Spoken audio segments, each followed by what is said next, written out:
ए पवित्र तुलसी की केतेबेले गणेश को अर्पण करिवे नहीं।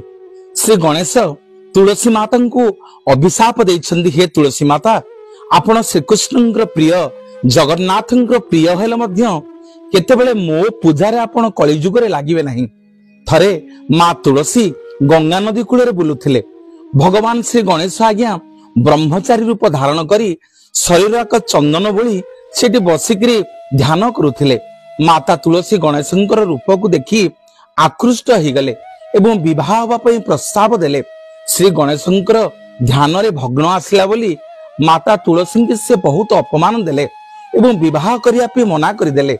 माता तुलसी गणेश को सेठी रागी जाई अभिशाप देले, हे गणेश तमे आज जो ब्रह्मचारी हबा को कहूच तमर दिने दीटा स्त्री हबो, तमे जोड़े स्त्री की बाहा हबो। गणेश मध्य रागी जाई तुलसी माता को अभिशाप देले जे तमे मर्त्यमंडल गोटे असुर को विवाह करिवो एवं सेठी श्रीकृष्ण भगवान कृपा हेले कलिजुग रे जगन्नाथ महाप्रभु भगवान श्रीकृष्ण मथारे बसिबो एवं तुलसी माता श्री गणेश को सेठी निजर क्षमा प्रार्थना करी गणेश को कहितले, हे गणेश मु केमिति ए सापरु मुक्ति हेबी ना तुमे गोटे वृक्षटे हई ओडियार घरे घरे पूजा पाइबो। सेई दिन ठारो आज्ञा गणेश पूजा रे ए तुलसी पवित्र तुलसी केते लागी करिवेनी।